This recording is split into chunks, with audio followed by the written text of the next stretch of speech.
Friends, welcome back to my channel. आज इस video में हम क्लास 6 की हिस्ट्री का chapter number 8 vital villages and thriving towns, ठीक है, इसको कवर करते हैं। लास्ट चैप्टर में हमने अशोका के बारे में पढ़ा था, अशोका के धम्म के बारे में, उसकी जो नीतियाँ थी, जो पॉलिसीज़ थी, उसके बारे में हमने पढ़ा। अब हम पढ़ रहे हैं कि उस टाइम पर टाउन्स और विलेजेस कैसे ग्रो कर रहे थे, थ्राइव यानी कैसे बढ़ रहे थे। यहाँ पर आपको एक एग्जाम्पल एक बॉक्स में दिया गया है, प्रभाकर एट द ब्लैकस्मिथ्स शॉप। इसका मतलब ये है कि एक लोहार के शॉप पर प्रभाकर है। प्रभाकर ने वो बैठा था, वो देख रहा था कि लोहार क्या कर रहा है लोकल शॉप पर। एक स्मॉल बेंच पर on the iron tools like axes and sickles were laid out. तो इस तरह के जो औजार होते हैं, ठीक है, जैसे कुल्हाड़ी होती है, सिकल होती है, वो सब वहाँ पर पड़ी हुई थी और वो सेल के लिए रेडी थी। A bright fire was burning, यानी कि बहुत तेज़ आग जल रही थी। And two men were heating and beating metal rods into shape. और दो लोग क्या कर रहे थे, मेटल को पीट पीट कर शेप दे रहे थे। It was very hot and noisy, बहुत ज़्यादा गर्म था, बहुत ज़्यादा शोर आ रहा था। And yet it was fascinating to watch what was happening. लेकिन उनको देखने में, प्रभाकर को क्या था, मज़ा आ रहा था देखने में जो भी हो रहा था। अब है आयरन टूल्स एंड एग्रीकल्चर। इसका क्या रिलेशनशिप है, आयरन टूल्स का एग्रीकल्चर से रिलेशनशिप क्या है। हम क्या करते हैं, use of iron granted for the granted लेते हैं। मतलब कि इसका मतलब है कि अब हम उसके बारे में इतना सोचते नहीं हैं। हमको लगता है कि हाँ, आयरन तो है तो शायद हमेशा से रहा होगा, उसको इतनी इंपॉर्टेंस नहीं देते। लेकिन things made of iron and steel are part of our life, ठीक है, हमारे लाइफ की आज ही पार्ट बन चुकी हैं। जो भी आयरन और स्टील की बनी चीज़ें, इनके बारे में हम ज़्यादा सोचते नहीं हैं, इनको हम अपनी लाइफ का पार्ट मान चुके हैं। और जिस तरह से ऑक्सीजन है, ऑक्सीजन पे हम ध्यान नहीं देते, हवा पर कि हम सांस ले रहे हैं, इस तरीके से क्या है, आयरन और स्टील भी है, ये हमारी लाइफ का एक इम्पॉर्टेंट पार्ट बन चुका है। इसके बिना हम अपनी लाइफ को इमेजिन नहीं कर सकते।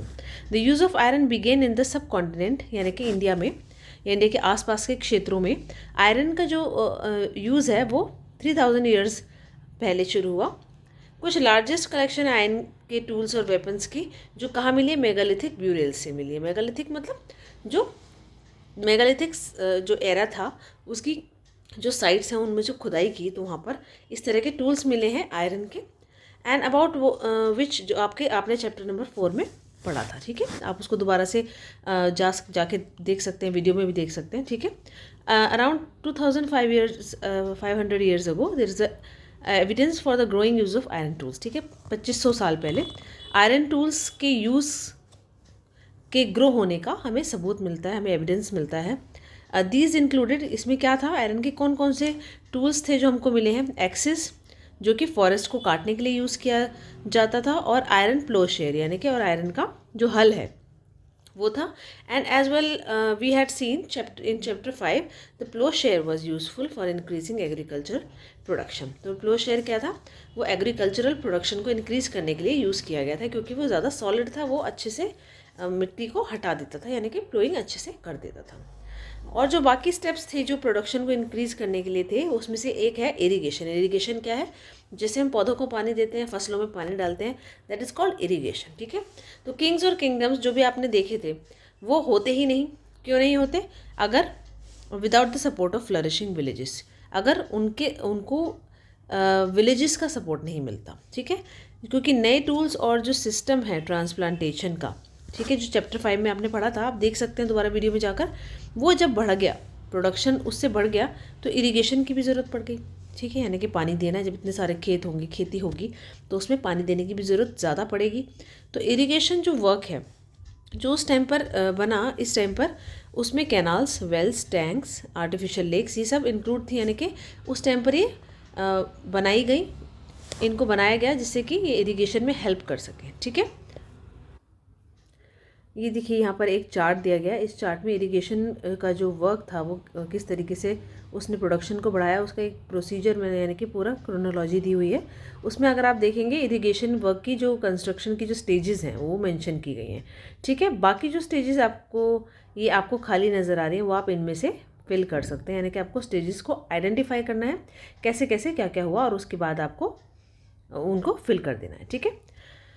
अब है who lived in the villages, यानी कि विलेजेस में कौन रहता था। राजा महाराजा तो अपने बड़े महलों में रहते थे, ठीक है, लेकिन विलेजेस में कौन रहता था, common people, as you know. There were at least 3 different kinds of people living in the most villages in the southern and northern parts of the subcontinents. कम से कम 3 टाइप के लोग तो थे जो कि नदर्न साइड पे और साउदर्न साइड पे रहते थे, मोस्टली विलेजेस वहीं पर थे। तमिल रीजन में क्या था, लार्ज लैंड ओनर्स जिनको वेल्लेलार बोला जाता था, ठीक है। ऑर्डिनरी प्लोमैन को क्या बोला जाता था, उजावर। और लैंडलेस लेबरर्स को क्या कहा जाता था, जैसे उनमें स्लेव्स भी थे, उनको कदाइसियार और आदिमाई। इनके नाम आपको याद रखने कि सदर्न साइड में किस तरह के क्लास के लोगों को क्या क्या बोला जाता था, ठीक है। ये आपको बहुत इंपॉर्टेंट है क्योंकि ये जो कीवर्ड्स हैं ये इंपॉर्टेंट होते हैं जब आपको ऑप्शनल क्वेश्चंस पूछे जाते हैं या जब आप कुछ ऐड करते हैं अपने रिटन आंसर्स में इस तरह की चीज़ें, तो आपके आंसर की क्वालिटी बढ़ जाती है। तो आपको ये सब चीज़ें हाईलाइट करनी है, आपको याद भी करनी है, ठीक है। In the northern part of the country the village headman was known as the grama bhojaka. अभी हमने साउथ की साइड का पढ़ लिया कि किसको क्या बोलते थे, अब हम नदर्न साइड का देखते हैं कि जो ग्राम का हेड होता था, जो मुखिया होता था, उसको ग्राम भोजका बोलते थे। यूजुअली क्या था, एक ही फैमिली से के जो आदमी थे वो जनरेशन्स तक वो पोजीशन को होल्ड करते थे, यानी कि एक ग्राम भोजका का बेटा भी अगला ग्राम भोजका बनेगा, ठीक है।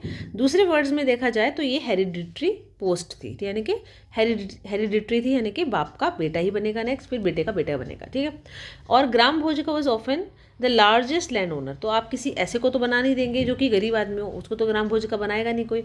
ऐसे ही इंसान को बनाते थे जो अमीर हो, तो लार्जेस्ट लैंड ओनर जो उस टाइम पर होता था और जनरली वही बनता था। जनरली ही हैड स्लेव्स, उसके दास होते थे और वो वर्कर्स को हायर किया होता था जिससे कि वो लैंड को कल्टीवेट करवा सके। इसके अलावा वो बहुत पावरफुल होता था। किंग क्या करता था, उसी के थ्रू बाकी लोगों से टैक्स कलेक्ट करता था, यानी कि क्या करता था, ग्राम भोजका बाकी गांव के लोगों से टैक्स कलेक्ट करता था और ग्राम भोजका क्या करता था, उनसे टैक्स कलेक्ट करके राजा को दे देता था। तो he also function as a जज, वो जज का काम भी करता था। जैसे कि कोई भी डिस्प्यूट हो गया गांव के लोगों के बीच में, तो वो अपनी प्रॉब्लम का सोल्यूशन मांगने के लिए किसके पास आते थे, ग्राम भोजका के पास ही आते थे। कई बार वो पुलिसमैन का काम भी करता था। इसका मतलब ये है कि वो लोगों को पनिश का काम भी करता था, उनको पकड़ने का काम भी करता था। मतलब हर तरह के काम जो आज लॉ एंड ऑर्डर के लिए मेंटेन करने के लिए होते हैं वो ग्राम भोजका ही करता था। इसके अलावा जो ग्राम भोजका था, there were other independent farmers, उसके अलावा भी और फार्मर्स थे, अकेला वो तो नहीं था, ठीक है। उनको हम क्या बोलते थे, गृहपतिस, यानी कि घर में रहने वाले घर के हेड जो होते थे, अपने घर के head. Most of home were smaller land owners, वो लैंड ओनर्स होते थे, उनकी भी अपनी लैंड होती थी पर वो थोड़े छोटे होते थे, छोटे in the wealth. And then there were men and women such as दासा कर्मकारा, ठीक है। और ऐसे भी लोग होते थे जो उनका नाम था दास या कर्मकार, और उनकी अपनी कोई ज़मीन होती नहीं थी, ठीक है। वो अपनी लिविंग कैसे अर्न करते थे, वो दूसरे लैंड ओनर्स के फील्ड पर काम करके अपनी लिविंग को अर्न करते थे, यानी पैसा कमाते थे। ज़्यादातर विलेजेस में क्या होता था कि कुछ क्राफ्ट्स पर्सन भी होते थे, जैसे कि लोहार हो गया और कुम्हार हो गया, कारपेंटर यानी बढ़ई हो गया, या वीवर यानी जो बुनाई करते हैं वो लोग भी होते थे, ठीक है। और ये देखिए इस बॉक्स में कुछ इन्फॉर्मेशन है, इसको भी पढ़ लेते हैं। द अर्लीस्ट तमिल कॉम्पोजिशंस, यानी कुछ तमिल कॉम्पोजिशंस, यानी कुछ जो लिटरेचर बना है, जैसे संगम लिटरेचर है जिसको हम बोलते हैं, तमिल लिटरेचर को संगम लिटरेचर बोलते हैं क्योंकि अर्लीस्ट था। इसको कंपोज किया था अराउंड 2300 ईयर्स अगो, पहले ago. These text were called Sangam. इसको संगम इसलिए कहा जाता था क्योंकि they were suppose to have been compose and compile in assemblies.